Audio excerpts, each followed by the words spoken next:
आज का ये एपिसोड शुरू करने से पहले एक छोटी सी बात। क्या आप भी अपना पॉडकास्ट बनाने की सोच रहे हैं? तो एंकर ट्राई कीजिए। ये पॉडकास्ट बनाने का सबसे आसान तरीका है। नंबर 1, ये फ्री है। नंबर 2, इसमें कई सारे ऐसे टूल्स हैं जो आपको अपने फोन और कंप्यूटर पर रिकॉर्ड और एडिट करने की फैसिलिटी देते हैं। नंबर 3, आप अपने पॉडकास्ट को डिस्ट्रीब्यूट भी कर सकते हैं, जिससे इसे स्पॉटिफाई और दूसरे प्लेटफॉर्म पर सुना जा सके।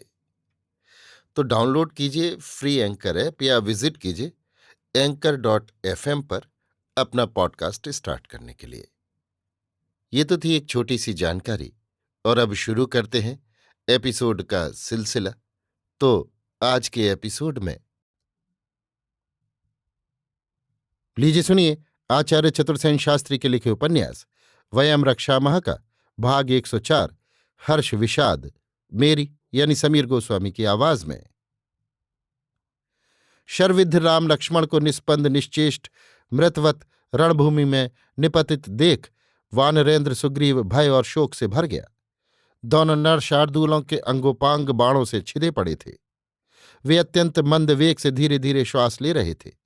वानरेंद्र सुग्रीव को भयभीत वाष्पलोचन दीन क्रोध से व्याकुल देख राक्षसमणि विभीषण ने कहा, अलम त्रासेन सुग्रीव निग्रहताम वाष्पवेगः एतो महाबली महात्मानो मूर्छितो हिनाम मृत्युकृत्यं भयं नास्ति न कालोऽयं क्लैव्यं वलम्बितुम् तस्मात् वारणेन्द्र आत्मानं पर्यवस्थापयतु सर्वकार्यविनाशानं क्लैव्यमुत्सृज्य रामपुरोगाणां च सैन्यानां हितमनुचिन्तय अथवा रक्षयतां रामो यावत् संज्ञा विपर्याः आत्मानमाश्वासव स्वंकं बलं चाश्वासय अहम च सैन्यानि सर्वाणि पुनः संस्थापयामि।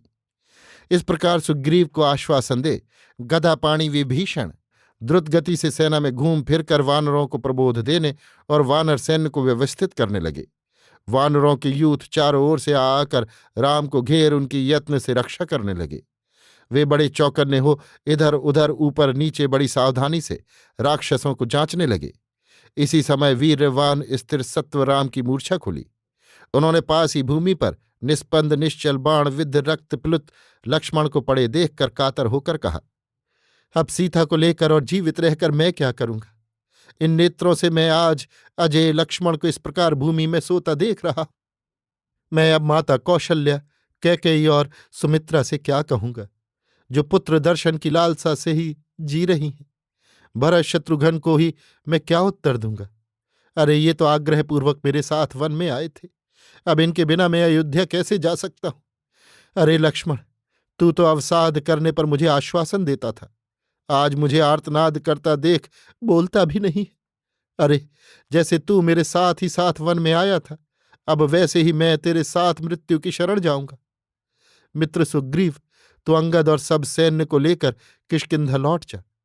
अरे मित्र, तूने खूब मित्रता निभाई, मित्र को जो करना चाहिए वो सब तूने किया, मित्र का धर्म तूने पूरा कर दिया। अब मेरी अनुमति से तू सैन्य सहित घर लौट जा। इसी समय विभीषण सब सैन्य को व्यवस्थित कर वहां लौटे। उन्होंने राम को शरविद्ध और लक्ष्मण को भूलुंठित देख व्यथित हो जल हाथ में लेकर उनके नेत्रों का मार्जन किया, फिर शोक से रो पड़े। इसी समय ज्वलंत अग्नि के समान वैन्तेय गरुण वहां पहुंचे। उन्होंने दोनों भाइयों को विशल्य किया, अगद किया। सुपर्ण वैन्तेय के स्पर्श करते ही उनके घाव भर गए। राम ने लक्ष्मण को अंक में भर लिया। वानर यूथपतियों को भी गरुण ने विशल्य किया, अगद किया। राम और लक्ष्मण सहित सब यूथपतियों को विशल्य नीरुज देख वानर हर्ष गर्जना और जय जयकार करने लगे। हर्षाश्रुपूर्ण लोचनों से राघवेंद्र विभीषण और सुग्रीव के गले मिले। फिर गरुणदेव को अंक में भर कहा, मायावी इंद्रजित ने अदृश्य रहकर अपूर्व कौशल से हमें शरविद्ध कर दिया। हम महान संकट में पड़ गए थे, आपकी महती कृपा से हमें पुनर्जीवन मिला। हमारे प्राण आपके कृतज्ञ हैं। ये कह राघव ने उनका आलिंगन किया। गरुड़ ने कहा, अच्छा हुआ, रावण के मनोरथ पूरे होने से पूर्व ही मैं आ पहुंचा। अब आपकी जय हो रामभद्र, मैं चला। गरुड़ ने राम की प्रदक्षिणा की और चला गया। रामकटक में इसी क्षण दुंदुभि बज उठी। वानरों के जयनाद से लंकापति जड़ हो गए। अभी आप सुन रहे थे आचार्य चतुर्सेन शास्त्री के लिखे उपन्यास वयम रक्षामः का भाग 104 हर्ष विषाद, मेरी यानी समीर गोस्वामी की आवाज में।